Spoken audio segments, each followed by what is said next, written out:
வணக்கம் அன்பனேர்களே. கொடுக்கக்கூடிய எல்லா தகவல்களுமே உங்கள் வாழ்க்கையில் நல்லது கொண்டு வந்து சேர்க்கும் நம்புறேன். நாளுக்கு நாள் எல்லா நாடுகளிலிருந்தும் ஆதரவு அதிகமாகி கிட்டத்தட்ட நம்ம 1 மில்லியன் சந்தாதாரர்களை நெருங்கிட்டோம். ரொம்ப சந்தோஷம், ரொம்ப மகிழ்ச்சி. அந்த வகையில் இந்த பதிவில் நம்ம எதை பற்றி தெரிஞ்சுக்க போகிறோம் அப்படின்னு சொல்லி பார்த்தீங்கன்னா, வரக்கூடிய இந்த வைகாசி மாதம் எந்தெந்த ராசிக்காரர்களுக்கெல்லாம் அதிர்ஷ்டமான மாதமாக இருக்க போகுது, யாருக்கெல்லாம் பொன்னான வாய்ப்புகள் கிடைக்க போகுது, யாரெல்லாம் வளர்ச்சியை காண போகிறாங்க அப்படின்றத இந்த பதிவில் நம்ம தெரிஞ்சுக்க போகிறோம். ஆகவே இந்த பதிவு மிக மிக பயனுள்ள தகவலாக இருக்க போது முழுமையாக பார்த்துட்டு ஸ்கிப் பண்ணாமல் பாருங்கள். பார்த்துட்டு உங்கள் நண்பர்கள், உறவினர்கள், உங்களுக்கு பிடிச்சவங்க எல்லோருக்குமே ஷேர் பண்ணுங்கள். எல்லோருமே வாழ்க்கையில் நல்லா இருக்கட்டும். சூரிய பகவான் ஒவ்வொரு ராசியிலும் ஒரு மாத காலம் சஞ்சரிக்கக்கூடியவருங்க. ஒவ்வொரு ராசிக்கு மாறும்போதும் ஒவ்வொரு தமிழ் மாதம் பிறக்கும்.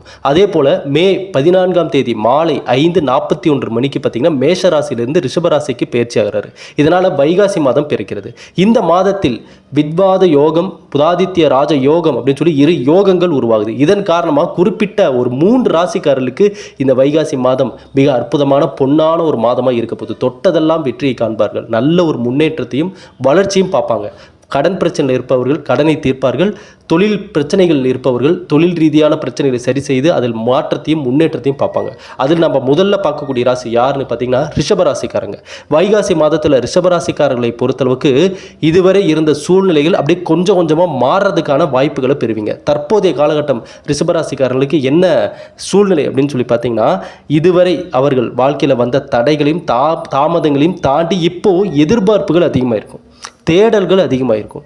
இந்த சூழ்நிலையை நம்ம மாற்றியே ஆகணும் அப்படின்ற சூழ்நிலைக்கு நீங்கள் தள்ளப்பட்டிருப்பீங்க. அதாவது வருமானத்திலையும் வேலையிலையும் நல்ல இடத்தை அடையிறதுக்கான அந்த நிர்பந்தத்துக்கு ஆளாயிருப்பீங்க. அப்படிப்பட்ட ரிஷபராசிக்காரர்களுக்கு இப்போ வரக்கூடிய இந்த காலகட்டம் நல்ல ஒரு காலகட்டமாக தான் இருக்க போகுது. அது மட்டும் இல்லாமல் வரக்கூடிய குரு பயிற்சி உங்களுக்கு தொழில் ரீதியாகவும் நல்ல மாற்றத்தை கொடுக்க இருக்கார். ஒரே ஒரு விஷயம்தான், இந்த ரிஷபராசிக்காரர்களை பொறுத்தளவுக்கு இதுவரை இருந்த தடைகள் தாமதங்கள் விலகுவதற்கான அமைப்புகளும் யோகங்களும் இந்த நேரத்தில் உருவாக இருக்குது. வேலையில் முன்னேற்றத்தை பார்க்க இருக்கீங்க.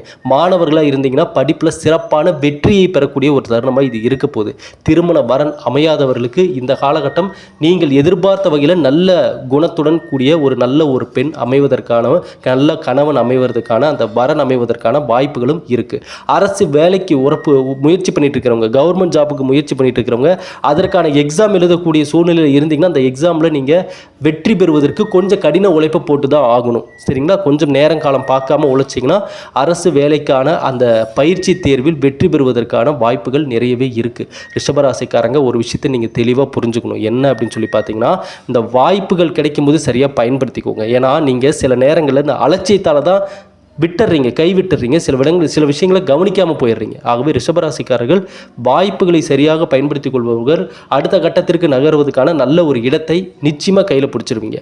குலதெய்வ வழிபாட்டை கண்டிப்பாக பண்ணுங்கள். ரிஷபராசிக்காரர்கள் செவ்வாய்க்கிழமையில் முருகன் வழிபாடு நல்ல மாற்றத்தையும் முன்னேற்றத்தையும் கொடுக்கும். வீட்டு பக்கத்தில் முருகன் கோவில் இருந்தால் கண்டிப்பாக செவ்வாய்க்கிழமையில் போய் மனதார வழிபட்டுட்டு வாங்க. முடிஞ்சால் உங்களோட பர்ஸில் பார்த்தீங்கன்னா முருகன் ஃபோட்டோ சின்னதாக இருந்தால் வச்சுக்கோங்க. இது நல்ல ஒரு அதிர்வலைகளை உங்களை நோக்கி வர வைக்கும். நல்ல ஒரு மாற்றத்தையும் முன்னேற்றத்தையும் கொடுக்கும். இதில் நம்ம அடுத்ததாக பார்க்கக்கூடிய ராசி யார் அப்படின்னு சொல்லி பார்த்தீங்கன்னா, கன்னி ராசிக்காரங்க. ஐயா, கன்னி ராசிக்காரர்களாக இருந்தீங்கன்னா இந்த வைகாசி மாதம் மிக சிறப்பான பலன்களை பெறக்கூடிய ராசிக்காரங்களை நீங்களும் ஒருத்தர். ஏன்னா வேலை செய்யக்கூடிய இடங்களில் யாரெல்லாம் கன்னி ராசிக்காரங்கள வேலைக்கு போகிறீங்களோ, சம்பளத்துக்கான வேலைக்கு போகிறீங்களோ, அவர்களுக்கு இந்த முறை இந்த வைகாசி மாதத்தில் நிறைய மாற்றத்தை பார்ப்பீங்க. எப்படிங்க மாற்றம் வரப்போகுது அப்படின்னு சொல்லி கேட்டிங்கன்னா, வேலை தொடர்பான திடீர் பயணங்கள் வரும். நீங்கள் வெளியூர் போகக்கூடிய சூழ்நிலை உருவாகும். இல்லை வேலை செய்கிற இடத்துல இந்த விஷயத்துக்காக நீங்கள் வெளியூர் போயிட்டு வாங்கன்னு சொல்லுவாங்க. ஆனால் இந்த முறை உங்களை தேடி வரக்கூடிய பொறுப்புகளை தட்டு கழிக்காதீங்க. அதை ஏற்றுக்கோங்க.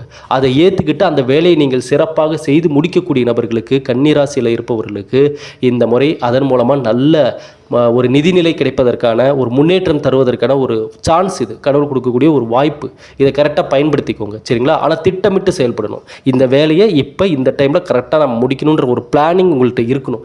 இருந்தால் அதை சரியாக முடிச்சிருவீங்க. ஏன்னா கன்னி ராசிக்காரர்களுக்கு கடந்த காலகட்டம் எப்படின்னு எடுத்துக்கிட்டால் கைக்கு கிடைச்சிருக்கும், ஆனால் வாய்க்கு எட்டியிருக்காது அப்படின்ற ஒரு சூழ்நிலை தான் இருந்திருக்கும். சரிங்களா? நல்லபடியாக ஒன்று நடந்திருக்கும், ஆனால் திடீர்னு ஏதோ ஒரு தடையோ தாமதமோ ஆரம்பமாகி அது அப்படி ஸ்டாப் ஆகி நின்றுருக்கும். இதனால் பார்த்தீங்கன்னா மன அழுத்தத்துக்கும் மன உளைச்சலுக்கும் ஆளாயிருக்கக்கூடிய கன்னிராசிக்காரர்கள் வரக்கூடிய இந்த காலகட்டத்தை இழந்ததை மீண்டும் பெறணும்னு நீங்கள் நினச்சிங்கன்னா நீங்கள் முதல்ல உற்சாகமாக எந்திரிச்சு வரணும். நீங்கள் சோர்வாக இருக்கக்கூடாது. ஏன்னா பெரும்பாலும் இந்த ராசிக்காரர்கள் அன்பு பாசத்திற்கு அடிமையானவர்களாக தான் இருப்பாங்க. நல்ல அன்பு பாசத்தை எதிர்பார்க்கக்கூடிய நபராக தான் இருப்பாங்க. ஆனால் இவர்கள் அருகில் அப்படியே நல்ல அன்பு பாசத்தை, உண்மையான அன்பு பாசத்தை கொடுக்காத நபர்கள் ஒரு வேளை இருந்தால் இவருடைய வாழ்க்கை திசை திருப்பப்படுது. சரியாக போகக்கூடிய ரூட்டை விட்டு அப்படியே மாறிடுறாங்க. ஏன்னா அந்த மன அழுத்தம், மன டிப்ரெஷன், அந்த கவலைகள், சோகங்கள், தனிமையை தேடக்கூடிய நபராக மாறிடுறாங்க. ஆகவே எதெல்லாம் மைனஸ்னால் அதெல்லாம் நடக்காமல் விடாமல் பார்த்துக்கோங்க. எது உங்களுக்கு மைனஸோ அது உங்கள் லைஃப்குள்ளே வராமல் பார்த்துக்கணும். அதுதான் வாழ்க்கைக்கான போராட்டம். ஆகவே கன்னிராசிக்காரர்கள் தவறாமல் குலதெய்வ வழிபாட்டை மேற்கொள்ளுங்க. குடும்பத்தோட ஒரு முறையாவதும் குலதெய்வ கோயிலுக்கு மாதத்துக்கு ஒரு முறையாவது போய் வழிபட்டுட்டு வாங்க. சரிங்களா? 2 மாதத்திற்கு, அதாவது ஒரு 2 மாதத்திற்கு ஒரு முறையாவது குலதெய்வ கோயிலில் பொங்கல் வச்சு, நல்ல நாளாக பார்த்து பொங்கல் வச்சு நீங்கள் வழிபாடுகளை மேற்கொள்வது இதுவரை இருந்த உங்களுடைய கஷ்ட காலத்திற்கு ஒரு நல்ல ஒரு முடிவை கடவுள் ஏற்படுத்தி கொடுப்பாரு. வீட்டில் குலதெய்வத்தினுடைய அருள் அதிகரிக்கும்.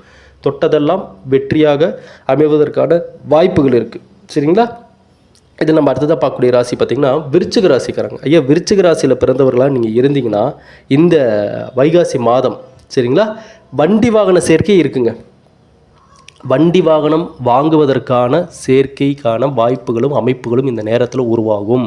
வேலை வியாபாரம் தொடர்பாக புதிய வாய்ப்புகளை அதை பெறுவது, இந்த வேலை வியாபாரம் தொடர்பாக புதிய வாய்ப்புகளை உங்களை அடையிறதே பார்த்திங்கன்னா ஒரு அதிர்ஷ்டசாலியாக உங்களை உணர வைக்கும்.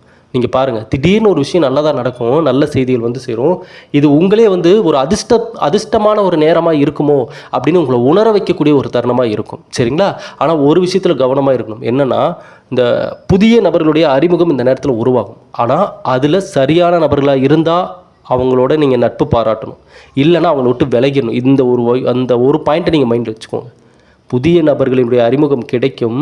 சரியான நபர்களானு பாருங்கள். உங்களுக்கான வேலைக்கான இல்லை முன்னேற்றத்திற்கான நல்லதுக்கான விஷயத்தை தாண்டி வேறு ஏதாவது தேவையில்லாமல் பேசுகிறாங்கன்னா இப்போவே விலகிருங்க. அது உங்களுக்கு நல்லது. இல்லைனா சமூகத்தில் இருக்கக்கூடிய உங்கள் நல்ல பேரை கெடுப்பதற்கான சில வேலைகளை பண்ணிடுவாங்க. அதனால் நீங்கள் இந்த ஒரு விஷயத்தில் நீங்கள் கவனமாக இருக்கும். மற்றபடி உங்களுக்கு வேலை ரீதியாகவும் வருமான ரீதியாகவும் நல்ல ஒரு மாற்றத்தை கொடுக்கக்கூடிய ஒரு காலமாக தான் இருக்க போகுது. ஆகவே விருச்சிக ராசிக்காரர்கள் நீங்கள் வெள்ளிக்கிழமைகளில் லக்ஷ்மி குபேரர் வழிபாடு பொருளாதார ரீதியான நல்ல முன்னேற்றத்தை உங்களுக்கு ஏற்படுத்தி கொடுக்கும். அதே போல் டைம் கிடைக்கிறப்ப கோயிலுக்கு போனீங்கன்னா கால பைரவரை மறக்காமல் வழிபட்டுட்டு வாங்க. சரிங்களா? விருச்சிக ராசிக்காரர்களுக்கு இனி தொட்டதெல்லாம் நல்லபடியாக அமைய இறைவனிடம் நம்ம வேண்டிக்கலாம். அது மட்டும் இல்லாமல் இந்த முன்கோபத்தை தவிர்த்துருங்க. இதை நீங்கள் கொஞ்சம் மைண்டில் வச்சுக்கோங்க. அவசரப்பட்டு யாரிடமும் வார்த்தைகளை சிதற விட வேண்டாம். சரிங்களா? அது அப்படியே உங்கள் பக்கம் திரும்புறதுக்கு வாய்ப்புகள் இருக்குது. அதனால் கவனமாக, பேச்சில் கவனம் தேவை. வைகாசி மாதம் இந்த 3 ராசிக்காரர்களுக்கு நல்ல ஒரு அமைப்புகள் இருக்குது. மற்ற ராசிக்காரர்களுக்கு வேறு ரீதியான பலன்கள் இருக்குது. அது என்னென்ன அப்படின்றது எல்லாமே நம்ம அடுத்தடுத்த பதிவுகளை பார்க்க இருக்கோம். ஆன்லைனில் பல மணி நேரம் எதுக்கோ செலவு பண்ணுறீங்க. கொஞ்சம் நேரம் உங்கள் வாழ்க்கைக்காக, உங்களுடைய முன்னேற்றத்திற்காக, உங்கள் லைஃப்பில் நல்லது நடக்கணுன்றதுக்காக நீங்கள் ஸ்பெண்ட் பண்ணணும்னு நினச்சிங்கன்னா அந்த 10 நிமிஷத்தை நம்ம சேனலுக்காக ஸ்பெண்ட் பண்ணுங்கள். இங்கே கொடுக்கக்கூடிய ஒவ்வொரு தகவல்களும், சொல்லக்கூடிய ஒவ்வொரு வார்த்தைகளும் உங்கள் வாழ்க்கையில் ஏதாவது ஒரு இடத்துல ஒரு நல்லதை கொண்டு சேர்த்துரும். அந்த நல்லது உங்கள் வாழ்க்கைக்கான ஆரம்பமாக இருக்கும். நல்ல ஒரு ஆரம்பமாக இருக்கும். இதனால் இந்த நம்பிக்கையோடு நம்ம சேனலை சப்ஸ்கிரைப் பண்ணுங்கள். தொடர்ந்து பதிவுகளை பாருங்கள். உங்கள் நண்பர்கள், உறவினர்கள் எல்லோருக்குமே ஷேர் பண்ணுங்கள். நன்றி, வணக்கம், வாழ்க வளமுடன்.